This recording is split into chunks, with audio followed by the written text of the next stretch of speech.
préférez les nombres à virgule. Exercice suivant, exercice numéro 2. Alors, on a x carré plus x moins u au carré égale 0. Et là, on nous demande de montrer que cette équation, elle a deux solutions distinctes. Donc bien sûr, on va calculer delta, mais pour calculer delta, il faut savoir qui sont a, b et c. Puisque delta, je rappelle que ce sera b carré moins 4ac.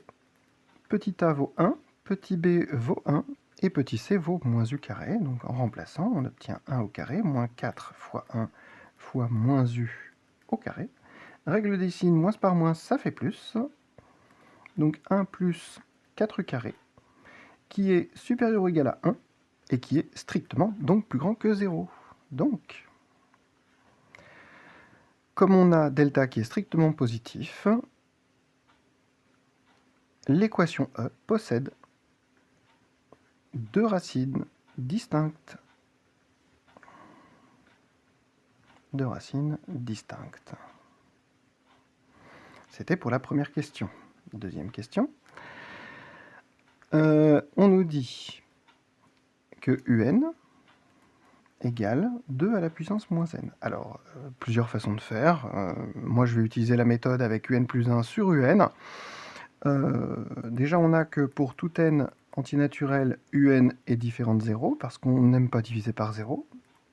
Et quand on calcule un plus 1 sur un, qu'est-ce que l'on trouve? On trouve que c'est 2 à la puissance moins n plus 1, le tout sur 2 à la puissance moins n, soit encore 2 puissance moins n moins 1 plus n, les n s'en vont, ça fait 2 puissance moins 1 ou encore un demi.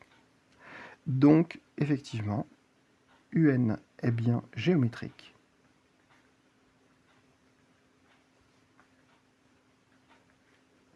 De raison 1 demi. Petit 3. On nous propose la fonction f de x égale e puissance x moins 1. Alors, cette fonction, elle est dérivable sur l'ensemble des nombres réels. Sa dérivée vaut f' de x égale e puissance x. Et on nous parle de la tangente au point d'abscisse 0. C'est-à-dire, on aura x0 égale 0. On aura ainsi besoin de f' de x0, qui vaut e puissance 0 égale 1. Et puis on aura besoin également de f de x0 tout court, c'est-à-dire e puissance 0 moins 1, ce qui nous fait 1 moins 1 égale 0. Ensuite, on applique la formule classique que y égale f' de x0, facteur de x moins x0, plus f de x0. Il n'y a plus qu'à remplacer. Ça nous fait donc 1, facteur de x moins 0, plus 0, ce qui donne x. Et pour xa égale 3, on a que y de a égale, tout simplement, xa égale 3. Voilà, donc a appartient à la tangente. Donc c'est un oui 3 fois. Oui, oui, et oui. Dernier exercice.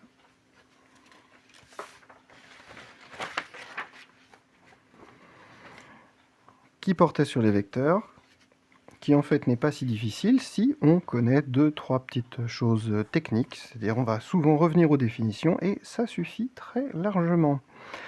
Donc on nous demande les coordonnées du vecteur Kp. Voilà, donc pour les coordonnées du vecteur Kp, j'écris toujours les vecteurs en colonne, donc c'est a priori arrivée moins départ, xp moins xk, yp moins yk. Il n'y a plus qu'à remplacer, donc xp vaut 4, kp vaut 1, yp vaut 0, et yk 0. On trouve donc le vecteur de coordonnées 3, 0. On nous demande sa norme. Pour avoir la norme, c'est simple. La norme du vecteur kp, donc c'est racine carrée de kp produit scalaire avec kp, ce qui nous donne racine carrée du vecteur 3, 0 scalaire 3, 0, soit racine carrée de 9, soit 3. Question numéro 2. Exprimer en fonction de x les coordonnées du vecteur km. ainsi que sa norme. Donc on va refaire, on ne change pas une équipe qui gagne. On a donc ym moins yk, xm moins xk. Donc là, il nous faut les coordonnées du point M qui étaient de coordonnées x et 3. Donc là, on a x et 3. Il ne faut pas se tromper entre les x et les y, ce sera mieux. Voilà, donc x et 3. Et pour xk et yk, ce sont toujours les mêmes valeurs, moins 1 et 0. Donc on obtient le vecteur de coordonnées x moins 1 et 3. On nous demande de la même façon de calculer la norme du vecteur, racine carrée donc de km scalaire km.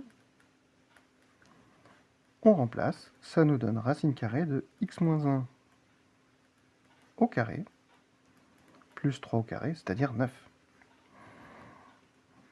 Donc racine carrée de x moins 1 au carré plus 9. On va laisser cette expression tranquille. Question numéro 3. On va calculer Kp scalaire Km. Alors, par la formule. Donc la formule utilisée, on va utiliser que c'est xx' plus yy' de façon générique. D'accord?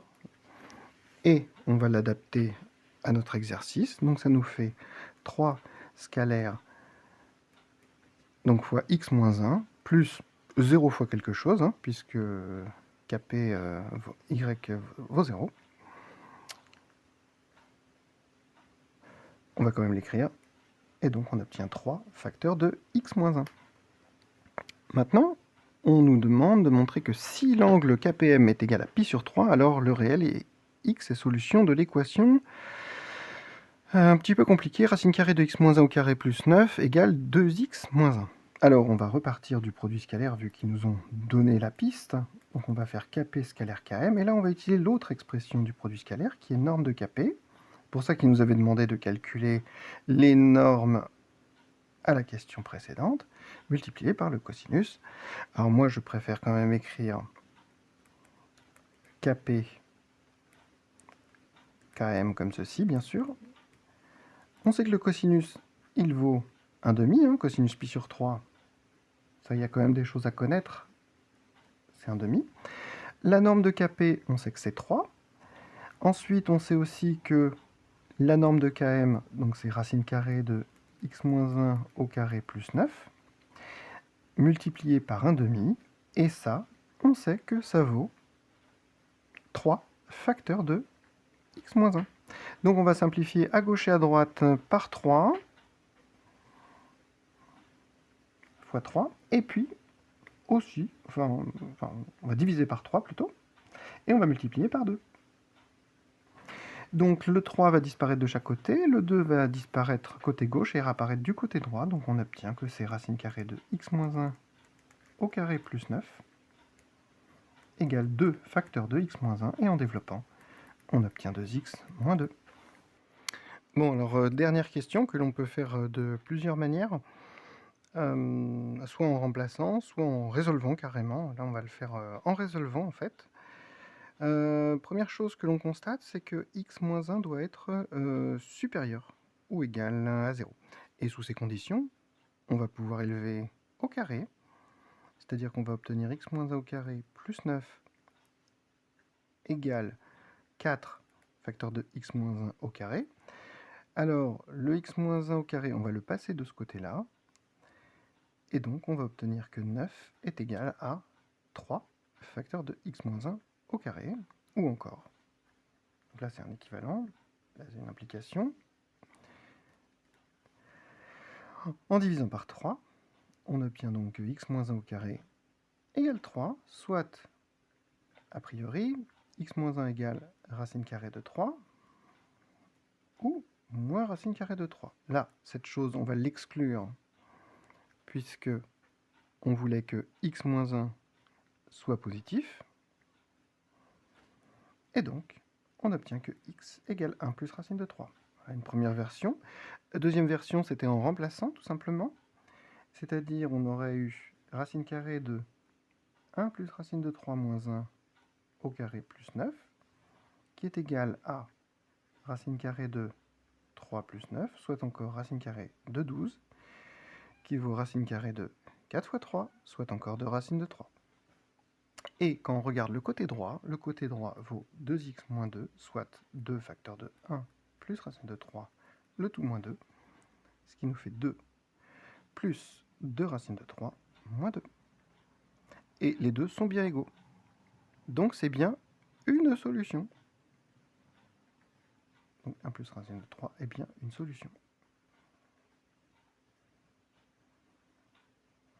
Et voilà pour ce sujet. J'espère que cela vous aura plu.